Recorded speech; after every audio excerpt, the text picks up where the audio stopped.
Hi friends, ಇವತ್ತು ಬೆಳಗಿನ ಟಿಫನ್ಗೆ ದೋಸೆ, ಆಲೂಗಡ್ಡೆ ಪಲ್ಯ, ಚಟ್ನಿ. ಆಲೂಗಡ್ಡೆ ಪಲ್ಯ ಮಾಡ್ಕೊಳ್ಳೋಣ. ಫಸ್ಟು ಒಗ್ಗರಣೆಗೆ ಕಡಲೆಬೇಳೆ, ಉದ್ದಿನಬೇಳೆ ಹಾಕಿ ಎಣ್ಣೆ ಹಾಕಿ ಸಾಸಿವೆ, ಜೀರಿಗೆ, ಹಸಿಮೆಣಸಿನ್ಕಾಯಿ ಮತ್ತು ಈರುಳ್ಳಿ ಹಾಕಿ ಅರಿಶಿಣದ ಪುಡಿ ಮತ್ತು ರುಚಿಗೆ ತಕ್ಕಷ್ಟು ಉಪ್ಪು ಹಾಕಿ ಬೇಯಿಸ್ಕೊಂಡು ಬೇಯಿಸಿರೋಂಥ ಆಲೂಗಡ್ಡೆನ ಸಿಪ್ಪೆ ತೆಗೆದು ಸ್ಮ್ಯಾಶ್ ಮಾಡಿ ಥರ ಹಾಕಿ ಕೊತ್ತಂಬರಿ ಮತ್ತು ಕಾಯಿ ತುರಿ ಹಾಕಿದ್ರೆ ಆಲೂಗಡ್ಡೆ ಪಲ್ಯ ರೆಡಿ.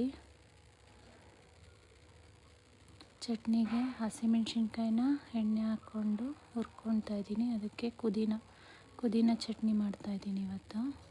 ಪುದೀನ ಮತ್ತು ಹಸಿಮೆಣ್ಸಿನ್ಕಾಯಿನ ಎಣ್ಣೆಲಿ ಫ್ರೈ ಮಾಡಿಕೊಂಡು ತೆಂಗಿನಕಾಯಿ, ಒಂದು ಅರ್ಧ ಹಸ್ಲು ಬೆಳ್ಳುಳ್ಳಿ ಮತ್ತು ಹುಣಸೆಹಣ್ಣು, ಸ್ವಲ್ಪ ಹುರ್ಗಡ್ಲೆ, ರುಚಿಗೆ ತಕ್ಕಷ್ಟು ಉಪ್ಪು ಹಾಕೊಂಡು ನುಣ್ಣಗೆ ರುಬ್ಕೊಳ್ಳಿ.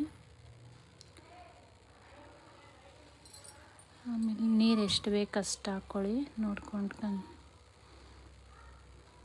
ದೋಸೆ ಹಿಟ್ಟು ರೆಡಿ ಇದೆ. ಆಮೇಲೆ ದೋಸೆ ಹಾಕ್ಕೊಳ್ಳಿ.